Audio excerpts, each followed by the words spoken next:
Hello guys, Ram Ram ji. Ram Ram ji, कैसे आप सब? हम तो बढ़िया से। आप भी आशा करते हैं कि आप भी बढ़िया से होंगे। और देखो नीलू बहुत दिन बाद आई बेचारी। एंट्री बहुत दिन बाद मारी इसने, 15 दिन बाद। ये गई थी अपने ससुराल, वहाँ पे पूरा काम कुम धाम करा के आई है, जो होता है काम। और अब लास्ट दिन में आज भागवत का, तो अब जा रहे हैं, मिल जा रहे हैं अब भागवत के लिए। और देख सकते हैं आप यहाँ सड़क में कितना पानी है, बहुत बारिश हुई है। देखो पानी पानी है सारे हर जगह। और ऊपर ही चढ़ानी क्या, देखो कितनी ट्रैफिक के लोग तो ऊपर से चढ़े जा रहे हैं हमारे ऊपर गाड़ियाँ। और हम जा रहे हैं अब मंदिर भागवत सुनने के लिए।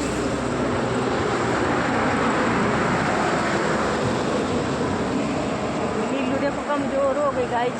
हाँ कमज़ोर हो गई है बहुत, पता नहीं क्या क्या काम करके आई है। आगे हमारे पड़ोसी भी है, देख सकते हो आप, ये जा रहे। राम राम जी आप सभी को। राम राम। कैसे हो आप सब? बताना आप कैसे? हम तो सब बढ़िया से। और देख सकते हैं आप यहाँ पे भागवत लगा हुआ हमारे।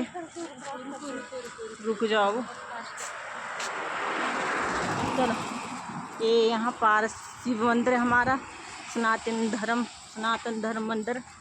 यहाँ हमारा भागवत लगा हुआ देख सकते हैं आप। और हमारी मुद्रिका भी आ गई इधर, देख सकते हो। इसमें जाते हैं हम बाज़ार के लिए, ये वाली मुद्रिका है।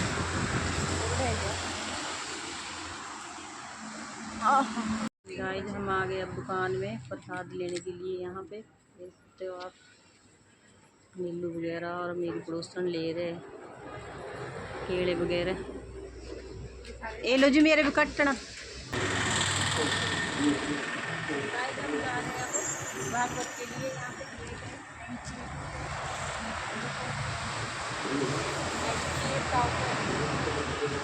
मंदिर के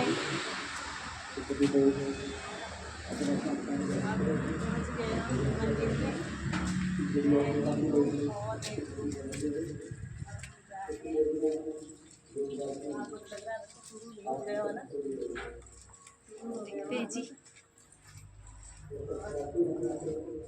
पूर्णावती होगी शायद। अब हम आपको अंदर का व्यू दिखाएंगे। तब तक हम पहुँच गए भागवत में, देख सकते हैं आप यहाँ का आज लास्ट दिन में। और बहुत सुंदर सजाया हुआ दरबार।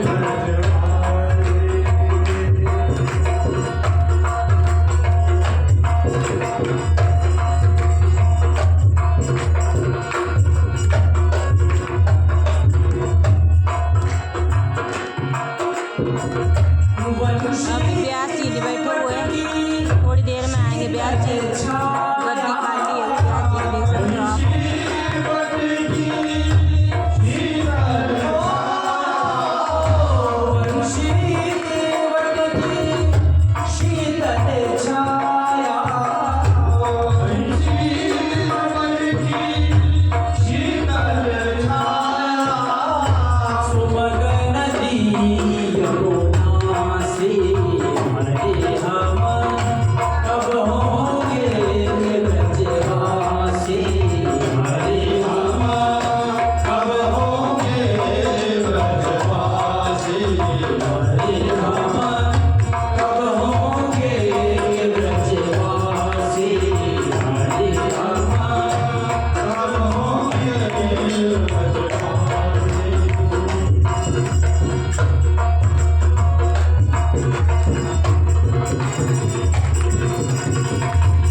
दिवि शृणुयामदेव भद्रं पश्येमाक्षविजयत्राः स्थिरैरङ्गैः सृष्टवागुंसस्तनो विश्वेमहि देवहितं चारुचापं नमामि रामं रघुवंशनाथं तत्रैव गङ्गा यमुना च वेणी गोदावरी सिन्धु सरस्वती च सर्वाणि पे कैसी मारामारी चली। अभी 2 घंटे बाद आपके सामने ही आएगा, लेकिन हमको अभी 2 घंटे बोलना है, आपको 2 स्क्रिप्ट बोलना है जयकारा, उसके लिए भी आप तैयार होके नहीं। बोलिए नरसिंह भगवान की जय। यही सबसे खराब आगे पहले ही सुधर जाओ। पहले भी तो इतने ही लोग थे। हमको आदत पड़ी हुई है, जब तक ताड़ा ना जाए, जब तक ताड़ा ना जाए, ढोल गवान समुद्र पशु नारी। ये नारियों का अपमान नहीं है, इसमें 3 जगह तो पुरुष ही आया। ये सब ताड़ा किए शिक्षित न किया जाए, समझाया ना जाए, तब तक हम जयकारा भी नहीं बोल सकते। बोलिए नरसिंह भगवान की जय। लाख 84 योनियों के बाद बड़ी मुश्किल से हमको जो ये मानव के रूप में यहाँ धरती पर जन्म मिला है, ये बड़ा दुर्लभ है। मानुष जन्म अनमोल रे माटी में अब के बार मिला है, फिर पता नहीं कब मिलेगा। इसलिए शास्त्र कहते हैं इस मनुष्य जन्म को सफल बनाना चाहिए। 1,84 के बंधनों को काटने का यही 1,84 योनियों में सबसे उत्तम योनि है, जहां से इस बंदे को काटा जा सकता है। पुनरपि जन्मं पुनरपि मरणं पुनरपि जननी जठरे शयनम। फिर से कहीं पशु न बने, कहीं पक्षी न बने। इसलिए शास्त्र कहते हैं मानव जीवन सत्कर्मों से परिपूर्ण होना चाहिए, धर्मबद्ध होना चाहिए। पुराणों में भी यही अष्टादश पुराणेषु व्यासस्य वचनद्वयम् परोपकाराय पुण्याय पापाय परिपीडनम्। हमारे जीवन से किसी को कष्ट ना हो, किसी को दुख ना हो, जियो और जीने को प्रेम से सबको संसार है, यही मानव जीवन का सूत्र है। शास्त्र कहते हैं ये मानव जीवन अच्छा होना चाहिए। कलिकाल के प्रभाव से, समय के प्रभाव से जैसा हमको ये मानव जीवन जीना चाहिए बंधु, बहुधा हम वैसा जी नहीं पाते। एक अद्भुत सा स्वभाव हम में आजकल आता रहा है, और जीवन में बनवाना चाहते हो बंधु, उस स्वभाव को छोड़ना।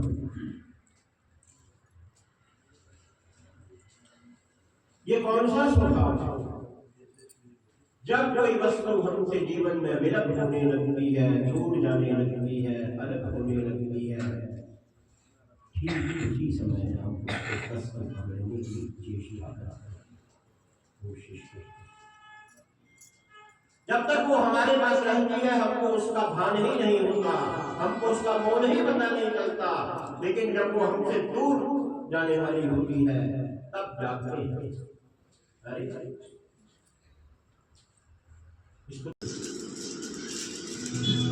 तब इतने लोग आए। ये प्रमाण है कि हम अंतिम दिन जाएंगे। आज कुछ माताओं बहनों के मन में आया, अरे अब तो समाप्त ही हो, अब तो चलो चलो, अब तो निकलो घर से। पता तो पहले दिन का भी सबको था, लेकिन 6 दिनों में समय नहीं मिला, क्योंकि हम बाद में पकड़ते हैं जब वस्तु छूटने वाली। आज तो हमको भी जाना है, हमको भी जरूरी है। जो पिछले 6 दिनों आए वो जानते हैं मैं कथा सुनाने में कंजूसी नहीं करता, खूब सुनाता हूँ, लेकिन आज जरूर कंजूसी करता। आज तो मुझे भी धक्की आ गया, मुझे भी धक्की आ गया, तो केवल आप लोगों के लिए नहीं रुकेंगे, ये स्वभाव है मानव। ये इस बात को बताता है जहां से मैंने कथा आरंभ की है कि हम अंत में जागते। मेरा कथाओं में जाना लगा ही रहता है। अभी मशोबरा के क्षेत्र में देवी भागवत था, नालागढ़ में कथा दी, चाहे मशोबरा के लोग हो चाहे नालागढ़ के लोग हो, सबका स्वभाव एक जैसा, अंतिम दिन ही जागना। कहीं भी चलिए सब जगह लोग सोचते हैं अंतिम दिन ही मुझे पूरी कथा पकड़नी है।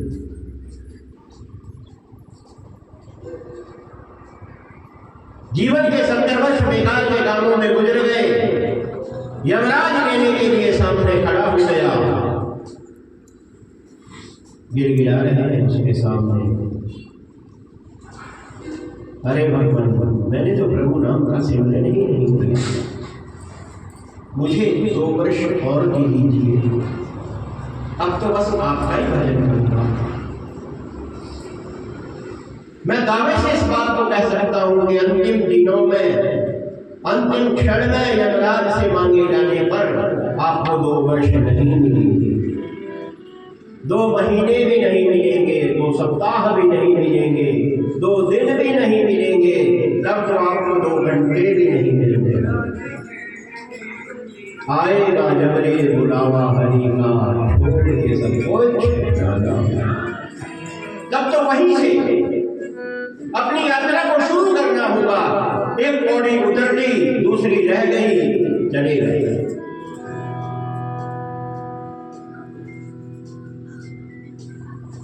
अहमदाबाद में एक व्यक्ति जा रहे थे, सिगरेट को सुलगाया, पौड़ी उतरी, जीवन बुझ गया, सिगरेट जली हुई नहीं। एक बीड़ी सिगरेट की जीवन भी जिंदगी से बड़ा है, वो जलती रही, लेकिन मनुष्य का जीवन बुझ गया। 2 क्षण भी आपको फिर नहीं मिलने वाले। और चलो मान, गणित को यहीं से आरंभ किया जाता है ना, किसी चीज का गोल निकालना हो तो मान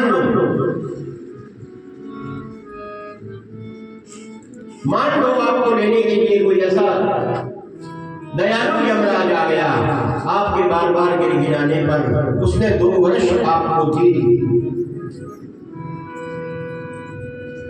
70 वर्ष की अवस्था में दिए गए इन 2 वर्षों से बंधु को क्या करेंगे?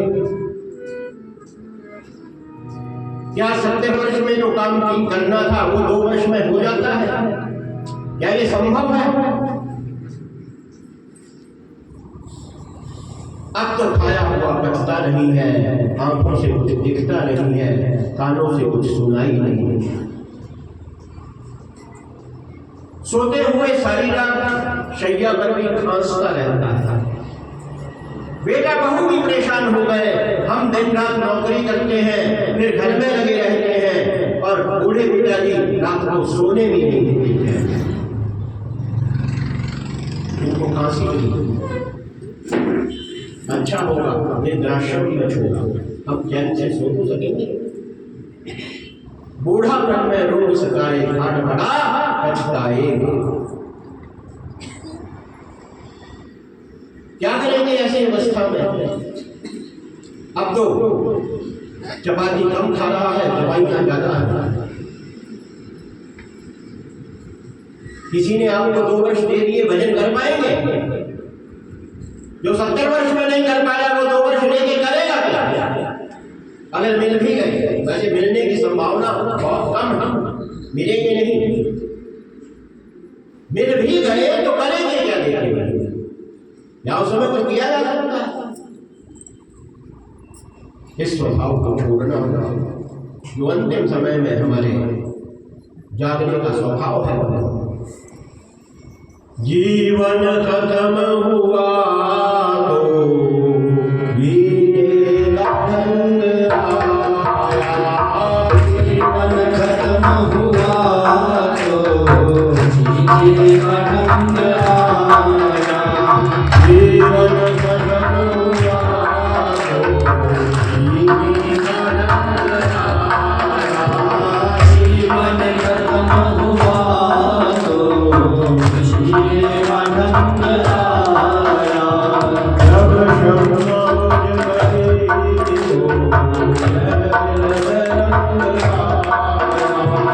जब शर्मा बुझ गई तो महफिल में रंग आया।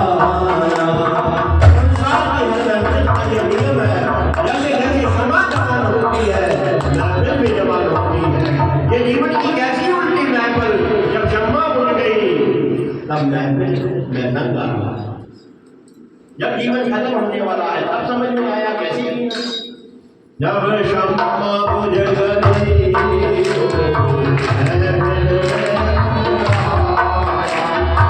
जब शम्मा बुझ गई तो महफिल में रंग आया।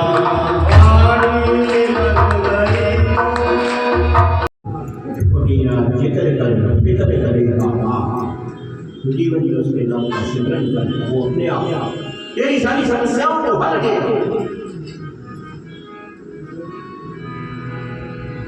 नरसिंह पुराण की पावन लीलाओं को हम कर रहे हैं। किस प्रकार आपने सुना प्रयागराज में माघ के महीने में कल्पवास की पूर्णता के समय सारे तीर्थ क्षेत्रों से ऋषि मुनि संतों का आगमन हुआ था। ये सब भरद्वाज ऋषि के आश्रम में इकट्ठे हुए। उसी समय वहां वेद व्यास जी के परम शिष्य लोमहर्षण सूत जी का आगमन हुआ। वेद व्यास जी ने उनका स्वागत किया, सुंदर आसन दिया और बहुत से जीवन में काम आने वाले प्रश्न उनसे पूछे, जिनके सभी समाधान के रूप में सूत जी के द्वारा भरद्वाज आदि मुनियों को प्रयागराज में नरसिंह पुराण की कथा सुनाई।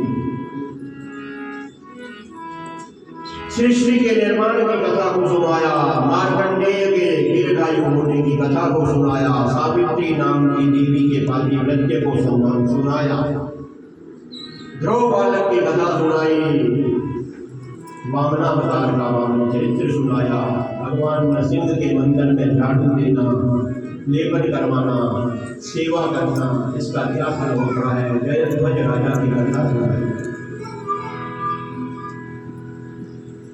प्रहलाद जी की कथा सुनाई, उसमें आपने नरसिंहावतार के अवतरण की कथा को श्रवण किया। और कल हम इस पंडाल में भगवान राम के वामन चरित्र को श्रवण कर रहे थे। भगवान राम की कथा के बाद भगवान कृष्ण और बलराम का चरित्र एक अध्याय नरसिंह पुराण। तो आज की कथा हमारी वहीं से आरंभ होगी। पर क्योंकि भगवान कृष्ण और राम बलराम का चरित्र आपने बहुत सुना हुआ है, इसलिए इससे आगे भी जाकर दो बड़े पावन चरित्र नरसिंह पुराण में आए हैं। एक इंद्र की बड़ी सुंदर कथा है, वो किस प्रकार अष्टाक्षर मंत्र से इंद्र जो स्त्री में परिवर्तित हो गए थे शाप के कारण, उनको दोबारा इंद्र का पद प्राप्त हो। और अंत में भगवान के भगत कुंडलीक की कथा है। तो इन पावन चरित्रों की तरफ चले, कृष्ण बलराम की तरफ चले, नित्य प्रति की भांति जो भगवान के पावन नामों का आश्रय। हरि सुंदर नंद मुकुंद हरि नारायण हरि ओम। हरि केशव हरि गोविंद हरि नारायण हरि ओम। हरि केशव हरि गोविंद हरि नारायण हरि ओम। हरि सुंदर नंद मुकुंद हरि नारायण हरि ओम।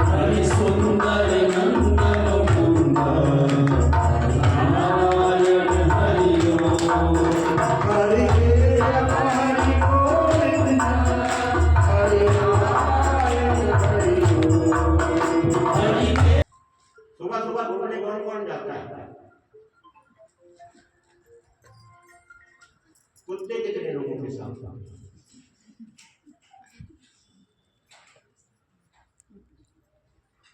स्वाबाहुल्यम, नरसिंह पुराण में लिखा है स्वाबाहुल्यम गवाक्षय, गौएं खत्म होती जाएंगी, कुत्ते बढ़ते जाएंगे।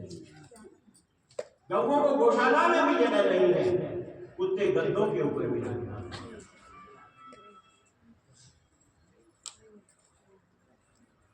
गौओं के गोबर को हाथ लगाने में हमको बड़ी दिक्कत होती है। कुत्तों को तो पोटी भी कहीं पालक में नहीं करवा सकते, साथ ही लेके आना पड़ता, हर वक्त साथ रखनी पड़ती। ये कलयुग का एक लक्षण बताया गया है और हजारों वर्ष पहले बता दिया, जो आज बिल्कुल देखने में आता है। स्वाबाहुल्यम गवाक्षय, दान से रोकने का प्रयत्न किया गया, तब भगवान वामन ने शुक्राचार्य जी की आंखों को फोड़ दिया। सहस्रानीक राजा ने प्रश्न किया, मैं आपसे ये सुनना चाहता हूं कि वो शुक्राचार्य फिर ठीक कैसे होते जिनकी आंखें मार्कंडेयवाच वामनेन सविद्वाक्षो बहुतीर्थेषु भार्गवा जाह्नवी सलिले स्थित्वा देवं अभ्यर्च्य वामनम्। ऋषियों के द्वारा शुक्राचार्य जी को बताया गया, जाह्नवी सलिले, गंगा के तट पर जाइए और भगवान के अद्भुत मंत्र का जाप कीजिए। भगवान के द्वारा गंगा के तट पर विष्णु जी की बहुत, शुक्राचार्य के द्वारा गंगा के तट पर विष्णु जी की बहुत स्तुति की गई। भगवान विष्णु प्रकट हुए, दैत्य हुए शुक्राचार्य को दोबारा उनके नेत्र प्रदान किए। ये कथा किसी पुराण में नहीं आई है, हर पुराण में यही कथा आई है कि शुक्राचार्य जी की आंखें फूट गई थी, लेकिन नरसिंह पुराण में ये कथा आई है कि वो उन्हें दोबारा। इसी के साथ भगवान विष्णु के मंदिर का निर्माण, उनकी मूर्ति की स्थापना का पूरा क्रम यहाँ पर एक अध्याय में आया है। भगवान विष्णु की स्थापना की जाए, उनका मंदिर बनवाया जाए, वहां सेवा की जाए, साक्षात हमको विष्णु के लोक की प्राप्ति होती है। भक्तों के लक्षण आए हैं और बड़ी पावनहारी स्मृति आई है। 5 अध्यायों में हरिद्र की स्मृति आई है, जिसमें जीवन में काम आने वाली बहुत सी बातें।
उसको बुलाया, देखिए मैं आपका राजा हूं, मेरी जो भी इच्छा हो आपको पूरी करनी चाहिए, जाइए कामदेव।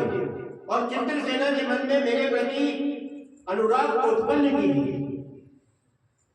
मैं तो गया था, उन्होंने दुत्कार दिया, अब आप भी कुछ कर सकते हैं, वो स्वयं ही अपनी तरफ से मेरी होगा। कामदेव को ऐसा अद्भुत आदेश है, अपने राजा की इच्छा को पूरा करने के लिए संतायमानं कुसुमायुधोऽपि सस्मारमारः परिमोहनं सुधीः। कामदेव ने चित्रसेना के मन में ऐसे भावों को उत्पत्ति दी कि बार बार इंद्र के कहने पर चित्रसेना उनके साथ विहाय पूजां हसते सुरेशं कहताम्रो दण्डरवं सहिता। इंद्र के साथ रहने लगे। यहाँ कुबेर अपनी अर्धांगिनी का इंतजार कर रहे हैं। बहुत समय हो गया, जब वो वापस नहीं आई तो कुबेर खोज करने लगे। तब उन्हें ये पता चला कि उनकी पत्नी का बेटा इंद्र ने अपहरण किया है, वो उनको ले गए हैं। अब कुबेर जी ने इतनी सामर्थ्य नहीं थी कि राजा के साथ लड़े। एक दिन उनके बड़े भाई विभीषण के यहाँ जाना हुआ कुबेर जी का। उनके मन के दुखों को देखते ही विभीषण जी ने पूछा, क्योंकि इंद्र को दोनों चीजें बहुत पसंद है, सुंदरता भी बढ़िया, गाना भी बढ़िया। इसलिए इस नाड़ी नंगा राक्षसी ने बहुत सुंदर रूप धारण किया, अतीब रूप संपन्ना, गीत ज्ञान पलायना, काम वीक्ष्य देवराजोपि सा काम वशभू भवा। और नाचती हुई मलयाचल पर्वत पर है। देवराज इंद्र आजकल मलयाचल पर्वत पर कहते हैं चित्रसेना के साथ। अब भोगी होता है, उसको तो कोई नहीं सुंदर दिखे। अब जब देवराज को ये सुंदर दिखी तो इसके नाड़ी जंघा के पीछे वो तो राक्षसी थी, उसने तो अपने स्वामी का मनोरथ सिद्ध करने के लिए रूप धारण किया हुआ था। इंद्रराज उसको देखते ही बहुत प्रसन्न हो गए और उनसे प्रार्थना करनी होगी, अरे आप तो बड़ी सुंदर है।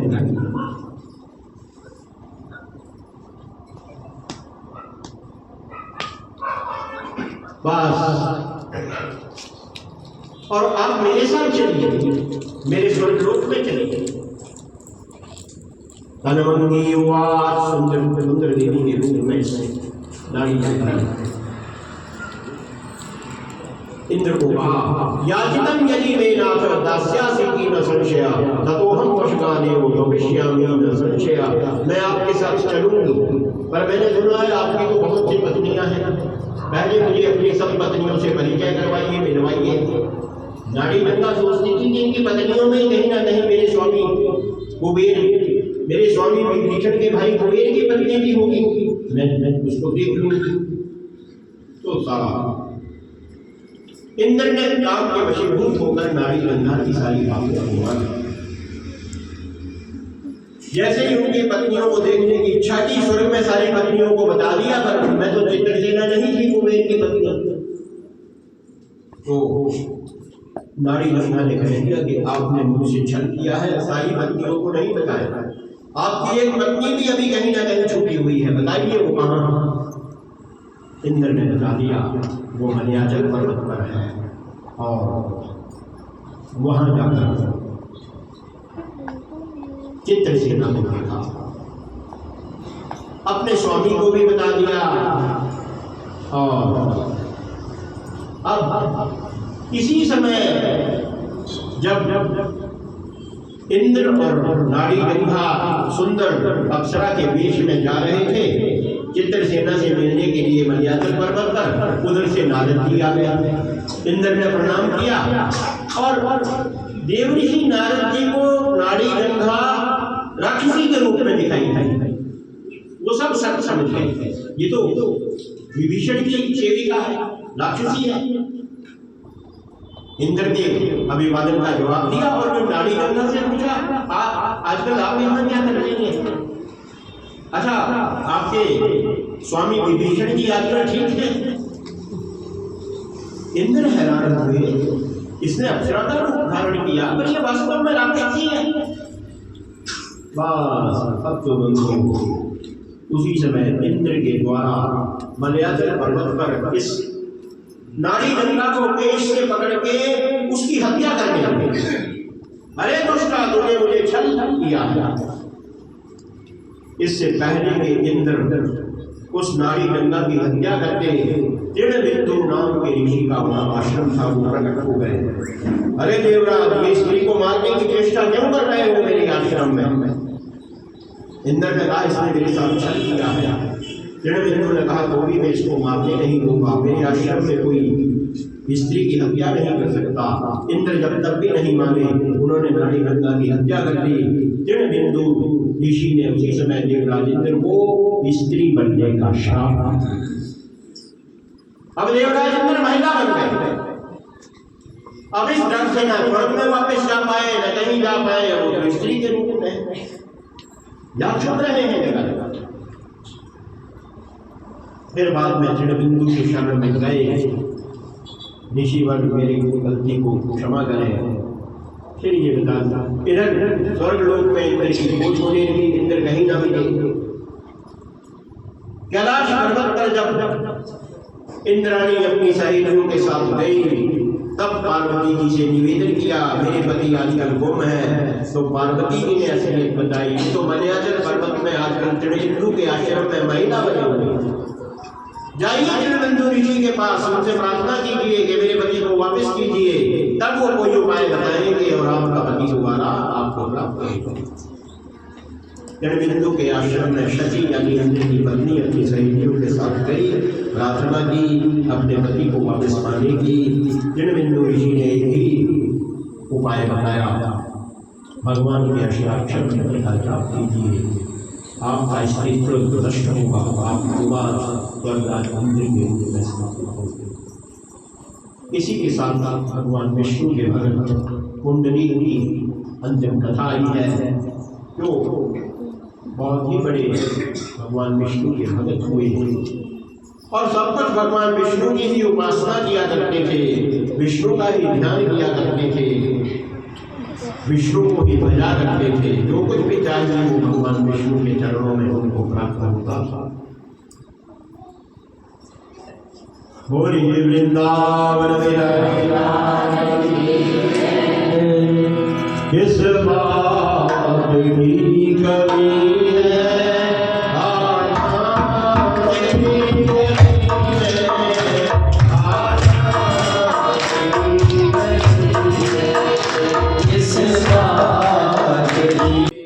एकादशी का व्रत रख के भगवान नरसिंह की पूजा की जाए, हमारे सारे पापों को नाश हो जाए।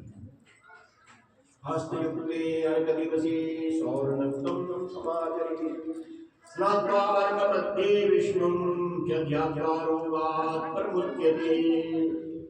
सौरनक्त व्रत का पालन करने से लोगों की मुक्ति हुई है। गुरुवारे त्रयोदश्याम अपराह्ने जले ततः तर्पित्वा विष्णुं देवान् विशिष्य स्तुवे, नरसिंहम् अभ्यर्च्य यज्ञोपवासकम् सर्वपापविनिर्मुक्तो विष्णुलोके महीयते। भगवान नरसिंह की उपासना करते हुए जो व्रत रखता है, सारे पापों से मुक्त होकर विष्णु लोक को प्राप्त करता है। यदा अगस्त्यो